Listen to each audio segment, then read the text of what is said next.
Olá, queridos alunos. Vamos hoje concluir nossas aulas da apostila 3 com a unidade temática 12. Mas eu gostaria de fazer uma sugestão. Já que essa matéria será incluída na avaliação 3 do quarto bimestre, seria interessante que o conteúdo dos slides dessa aula de hoje fosse copiado no caderno ou, se na apostila 4 de vocês tiverem aquelas folhas com uma palavra anotações, pode copiar lá também. Por que eu estou fazendo essa sugestão? Para facilitar na hora de estudar ou consultar, na hora de fazer o trabalho avaliativo, sem ter que pegar duas apostilas, ok? Então vamos lá. Colégio de Quintela, 8º ano, professora Maria de Fátima, unidade temática 12, Brasil Império, a crise do segundo reinado. Política e economia. Durante o segundo reinado, o Brasil adotou uma política de intervenção militar na bacia do Rio da Prata. A finalidade era evitar que outros governos assumissem o controle local, pois era uma importante rota de acesso ao sul e ao centro-oeste brasileiro. Segundo algumas versões, essa política também atendia aos interesses ingleses na região, que era utilizado como rota comercial. Uma das ameaças à região foi o governo de Juan Manuel Rosas, na Argentina, que foi deposto após enfrentar brasileiros, uruguaios e argentinos contrários ao seu governo. Em 1856, brasileiros e argentinos assinaram o Tratado de Amizade, Comércio e Navegação. Guerra do Paraguai. Ocorreu entre os anos de 1864 e ano de 1870.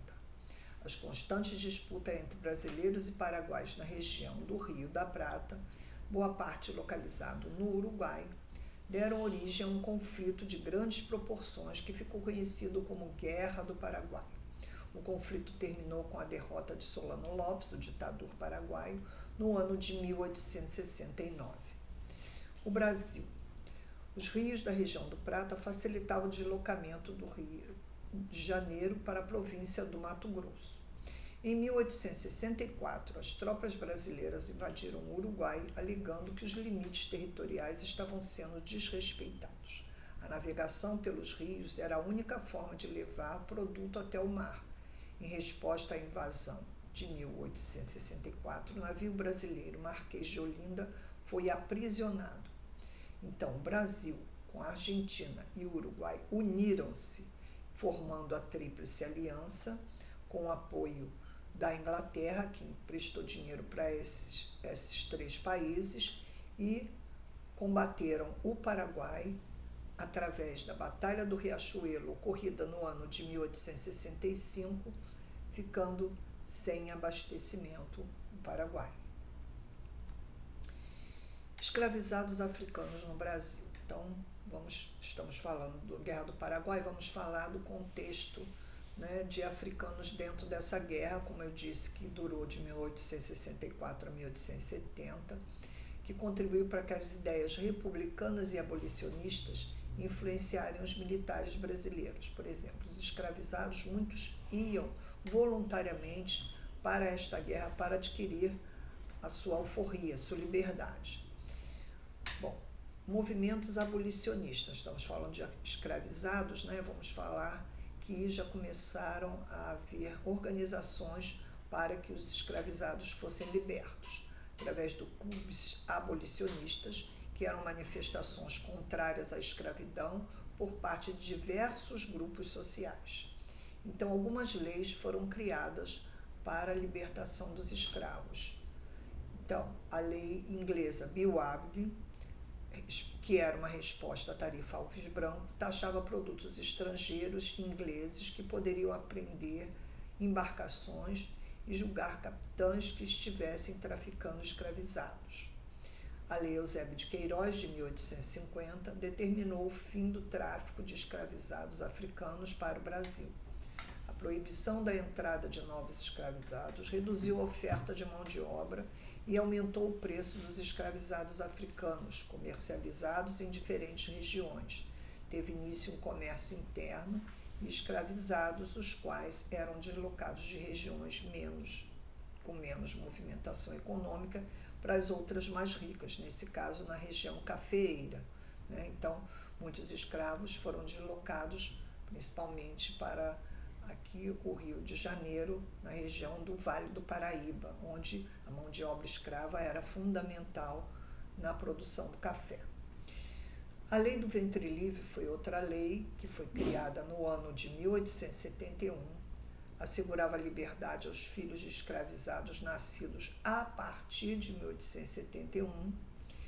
A Lei do Sexagenário de 1885 decretava a libertação de escravos com mais de 65 anos, que também já não serviam mais quase que para nada.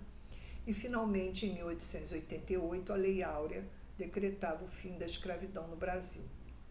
Os grandes proprietários rurais precisavam dessa mão de obra para o trabalho em suas lavouras. Com o passar do tempo e com a escassez da mão de obra africana, o governo brasileiro passou a incentivar a vinda de imigrantes europeus para o trabalho na lavoura cafeeira. A questão indígena durante o Império Brasileiro.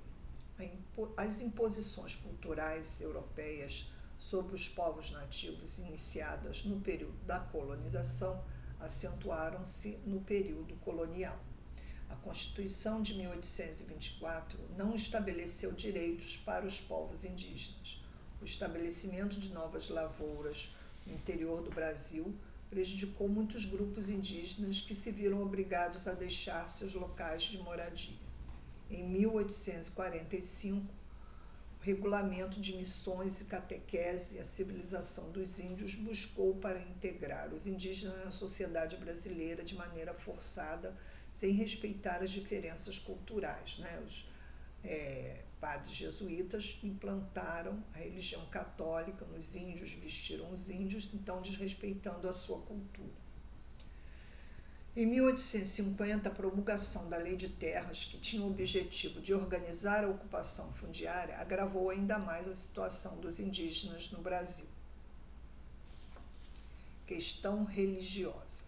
Outra questão que colocou o reinado de Dom Pedro II em crise foi o conflito da Igreja Católica. Segundo a Constituição de 1824, o catolicismo era a religião oficial da nação. O imperador tinha o poder de vetar ou autorizar decisões papais em território brasileiro, beneplácito. Cabia ainda ao imperador indicar candidatos, bispos e outros postos dentro da igreja, o padroado. A questão militar. Milhares de brasileiros entraram em contato com as ideias republicanas na Guerra do Paraguai, como eu disse a vocês, não só os africanos que queriam a sua liberdade, mas muitos brasileiros também foram chamados voluntários da pátria, lutaram na Guerra do Paraguai, porém, quando eles retornaram, a condição deles era inferior àqueles que aqui ficaram e não sofreram na guerra. Então, isso motivou os militares a lutarem por um Brasil diferente, um Brasil republicano. Então surgem os partidos políticos republicanos a partir de 1870, ou seja, ao final da Guerra do Paraguai. Militares destituíram o ministro Visconde de Ouro Preto no ano de 1889. Então, neste ano, é proclamada a República pelos militares. O então Marechal Deodoro da Fonseca, que era o ministro da Guerra, passou a ser então o primeiro presidente do Brasil republicano. E, em seguida, a família imperial, Dom Pedro II, foi exilada, foi colocada para fora do Brasil. E, com isso, concluímos a nossa unidade temática 12.